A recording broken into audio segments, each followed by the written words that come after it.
This dude does some funny reviews on stuff. If you haven't heard of JonTron, go check him out. Let's get into the video, my man. Trick or treat. They say hell hath no fury like a woman scorned. And normally I would have said that was like an oversimplification, overgeneralization. But then I saw this. Oh, forgot to plug it in. Damn it. Come on. Then I saw this. How to Get Revenge starring Linda Blair. That's right, those morals are going from blood red to blood gray.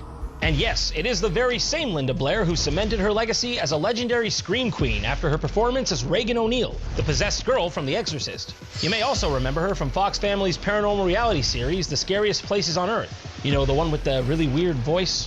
Pasquale senses an angry spirit who was denied proper burial. Yeah, I'm not really sure what that was all about. Anyways, well, in 1989, she starred in what IMDb calls a dark and humorous take on how to get revenge on those that have wronged you. Featuring guy whose face is, he doesn't even want to be associated with this? But too bad. This is the modern age. We have AI face unblurring technology. You can't hide. Okay, never mind. I actually see why that might have been that way. That actually checks out. Put that back the way it was. What, you don't think this is scary enough for Halloween? Then I guess you must not fear pieces of media fraught with opportunities for litigious action. Oh, look at you. You're so brave. This should be a pretty wild ride. So let's see how to get revenge.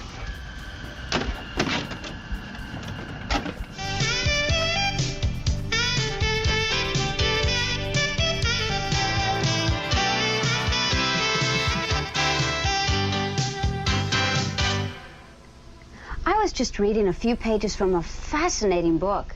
It is literally filled with countless pieces of wisdom. One in particular deserves quoting. It reads, "Vengeance is mine." Now that's a powerful quote. And from what book am I reading? The Bible. Oh, hey, are we playing Use the Bible to justify what I want to do right now? I freaking love this game. Leviticus 27:4. The price of a woman between 20 and 60 years of age shall be 30 shekels.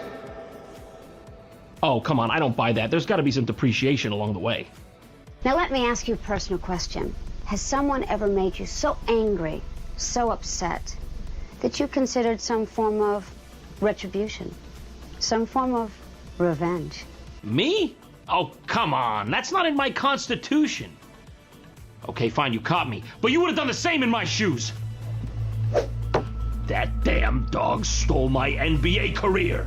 Damn you, Airbud! Let's face it, revenge can be sweet. Especially when it's against someone who really deserves it. Ooh, hello. That seems to be coming a little too naturally to her. You know, maybe this was her idea after all. She didn't need to be coerced. This is, she's getting enjoyment from this. So yeah, this whole thing appears to just be an actual guide on how to get revenge on people you don't like. And that wouldn't be like too weird if it weren't for the fact that a very famous person was headlining it. I don't really understand what they were thinking when they conceived of this. How exactly was this supposed to be received by the general public? Did anyone watch this and think it was normal or useful? I mean, you can already tell it's got this kind of weird dark undertone to it, like... Oh, shh, don't tell my wife. Look, let me tell you my favorite revenge story. Jesus Christ. You assume they're joking, but like at the same time, it doesn't really feel like it. Seriously, who was the intended audience for this? It must have been really awkward to rent this from Blockbuster, you know? This isn't for like research or anything. I'm just like a huge fan of Linda Blair. I jack off to this, okay? I only jack off to this. Why are you looking at me like I belong on some kind of FBI watch list? Let's look at your rental history. National Geographic Safari Edition? I guess we got a furry here, everybody. Now, when I talk about revenge, I'm not talking about bodily injury to anybody. I mean, that is definitely not our purpose here. No, of course not. And on behalf of our legal team, we thank you for clarifying, Linda. Anyways, check out how the belt on this chainsaw's perfect for going through this hedge in the shape of my sister who cut me out of my dad's will. Oh my gosh, look at that perfectly clean cut, not related to anything in this material existence. So anyways, now the thing starts in earnest, and she starts off by showing us this guy who apparently specializes in messing with people's houses or something. But not before she gives us this important message. Fasten your seatbelts. Yeah, I've lived long enough to know that's a serious threat. Thanks for the heads up. Meet private investigator Kyle Pappenfuss. He's about to take us on a tour of what one can do to a Mark's home. There's so much about this, I don't even know where to begin. Do I talk about how he's Pappenfuss? Do I talk about his bold stance he's got there? Do I talk about the fact that she just referred to the victim of the crime she's about to encourage as a fucking Mark? Is that what I talk about? Let's hear old Pappenfuss out, huh? He might have something good to say. Let's climb right up into that Pappenfussy, swirl around and see what's in there. All right. First things first. The mailbox. Easy pickings. Everybody has a mailbox, and everybody reaches for their mail. In the history of the world, nothing good has ever followed that sentence. Who says you can't put more than mail in there, huh?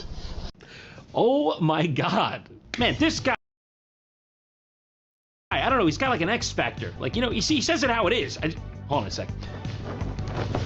Like, you know when someone just like speaks to you on that extra level, you just want to write it down so you can format it later into like a 124-page about manifesto? Like, that's what this guy's doing for me. This is a knowledgeable guy. You can learn something from this guy. Think of something nasty you wouldn't want in there. Get the picture? So at this point, she moves on from the last guy, and she goes to this like private investigator who I guess people would go to if they wanted to get revenge on someone. I don't know, was this a real thing back then? I thought this was just a thing that only happened in like Who Framed Roger Rabbit. Mr. Vickers, could you give us an example of what could be done to a former friend or lover? 2 examples, huh? Oh, sorry, you caught me off guard there. I didn't notice the film crew laying undersea cables through my kitchen and dining room for the last 7 hours. Anyways, now for my candid statement that may or may not land me in a class action civil suit. Look at my hat. Look at my hat. Look at my hat here. I have the hat. I have a hat. I'm just saying that because he has a hat there.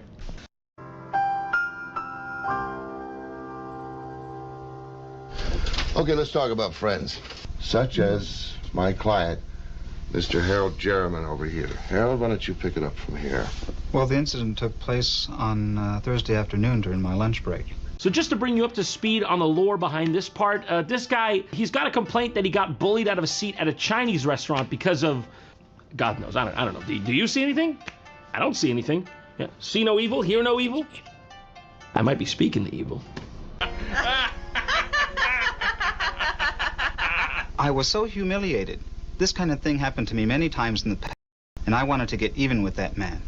I looked upon him as being all the people who have hurt me rolled into one, and that's when I contacted Mr. Vickers. See, this is where it actually gets dark and scary, okay? The rest was jokes. This is where the goosebumps start to go up my arm. You do not want to be the last guy in the line to piss this guy off. That's the vibe I'm picking up from this. Well, when Harold first came to me, he didn't know what to do. All he had was the punk's license number, but that was enough for me. I went down to the Department of Motor Vehicles, and I filled out a Get the guy's license number. form.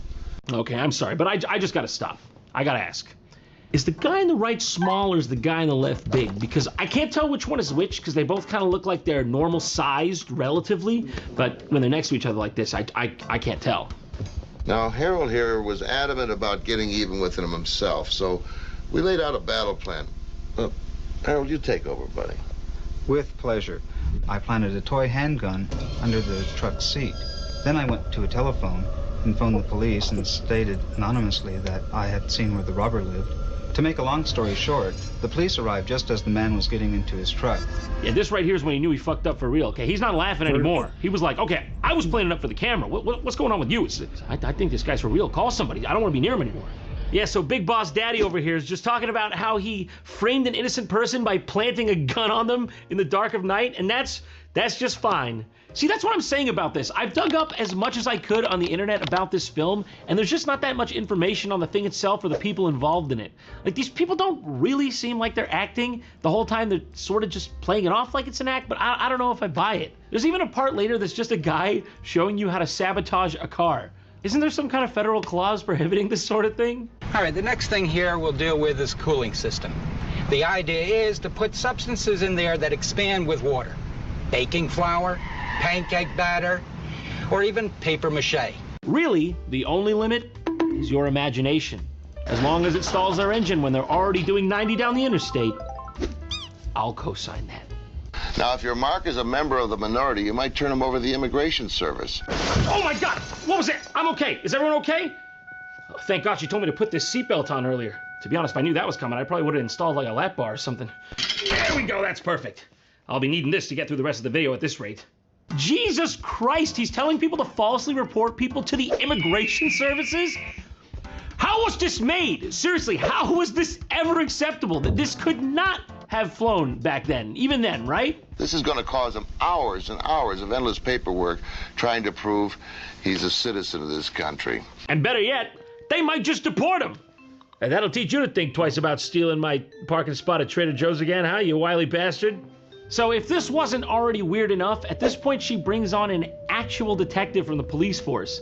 If you recall from earlier, that one guy had his face completely blurred as well, so it lends credence to the fact that these are real people who had stature in their respective institutions and didn't want their identities released. And to give us a few examples is Detective J.M. I'd like to play a little game with you, if that's all right. I'll give you a situation. Did I say that's all right? If I recall, I just stared at you menacingly. Do I look like I have time to play backgammon, sweetie? I am a working professional. Okay, one quick game of Elephant on the Elephant, but then we get back to business. Oh, the butterflies tickle my face on the way up and down. And then I'd like you to respond with a method of male revenge that you would recommend. Okay, shoot. Let's say the mark is a family man. No, I mean like shoot him, literally. Just use a gun. What are you mailing him something for? What is it, his birthday? Just off him. Use a pistol like this. Like that, just like this. Like that. Right here, like this. Let's say the mark is a family man. You know, a wife, 2 kids, a dog. What can you do to disrupt the entire family as opposed to just the mark? Yeah, you know, just like it says in this old book I used to spearhead this whole operation. The son should not suffer the sins of the father.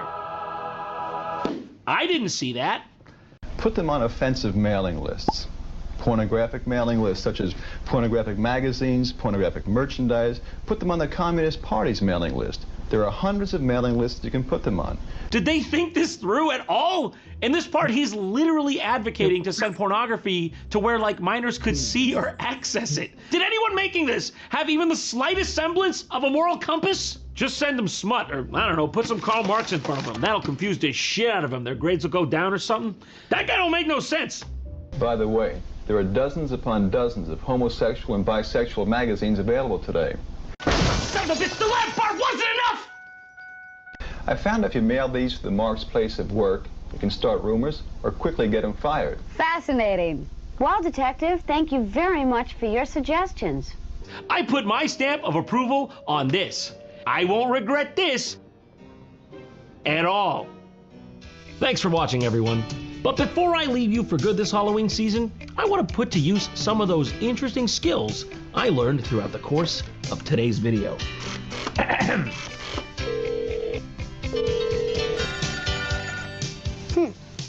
Excuse me. Hello? Is your refrigerator running? Yes. It's not a joke. I planted a bomb in your bathtub. Oh my gosh. Oh, well, thank you for calling. No problem. Ladies and gentlemen, I'm sorry. I have to go. I hope you had fun. Bye. I'm just kidding. I wouldn't do that. Plus, you said not to use violence in your thing, so I don't know why you think I'd do that. Hello? Wait, am I doing the show now? Am I the host? Hi, Mom. I know this probably isn't like what you expected from me. I know you wanted me to go to like. If you want to explore with me, tell me what you want me to react to. I'm tired of just reacting to music all the time. I kind of got to be in the mood for it, and you're gonna start seeing all kinds of stuff on here. Anyway,